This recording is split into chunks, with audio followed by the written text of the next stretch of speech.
It would be hard to commemorate the completion of the Bayonne Bridge Navigational Clearance Project, otherwise known as Raise the Roadway, without a big ship.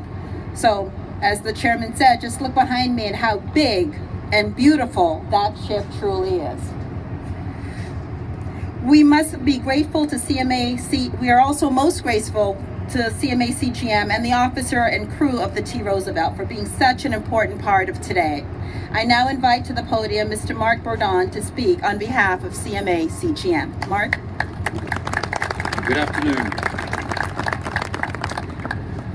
It gives me a great pleasure to be with all of you today on what we believe is a historic day for the ports of New York and New Jersey, and in celebrating the raising of the Bayonne Bridge. We've been waiting for this.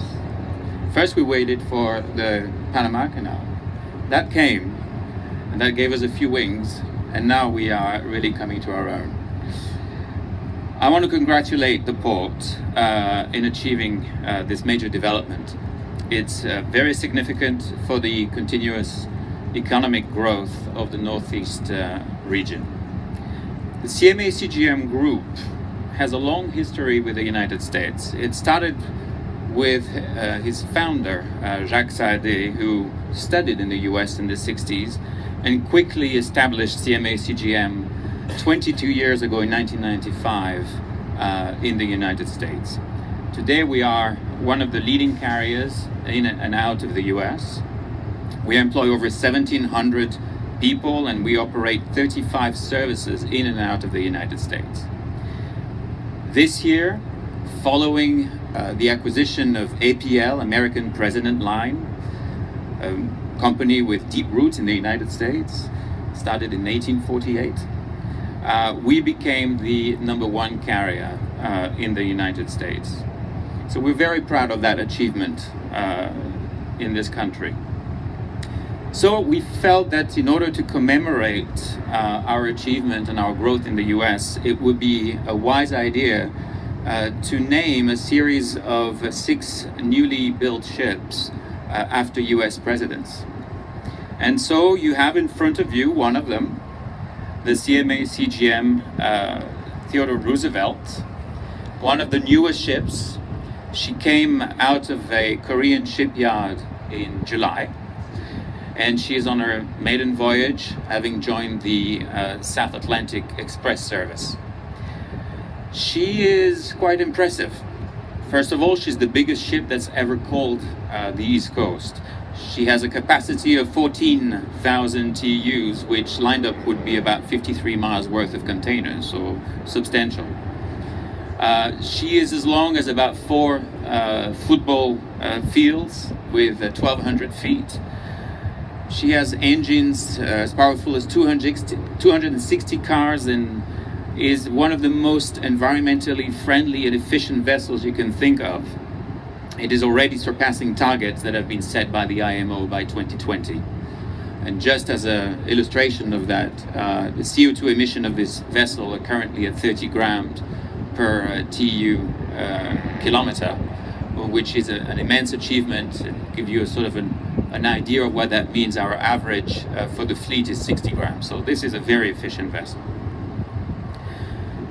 Introducing ships of this size in a service calling the US East Coast from Asia has been made possible only recently thanks to the 2 major infrastructural development. First, the Panama Canal, and secondly, the Bayonne Bridge here in New York. Very, very significant developments. They are milestones for the shipping in general and for the US economy. Without the bridge being raised, meeting the growth requirements of the region would have been challenging and would have required a multiplication of services with less efficient vessels.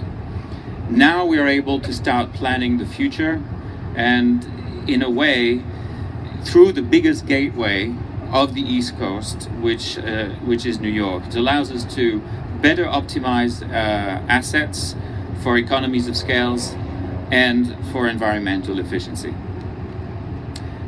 Just so you keep that in mind, New York is important as a region and drains about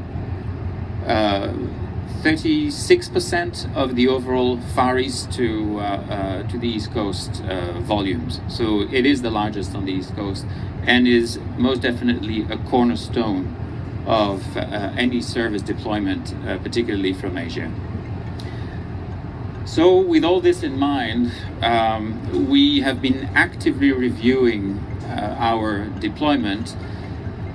You may or may not know that the South Atlantic Express service was not calling so far New York. This is a service that was planned as part of the Ocean Alliance deployment before the bridge was raised.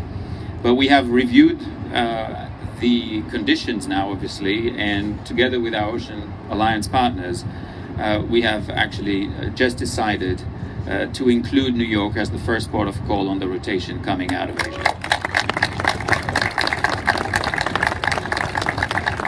This will link Shanghai to New York in about 27 days. And so with that, we certainly look forward to continuing to serve in the best possible way our customers and the community here in the Northeast region and in New York. Thank you very much.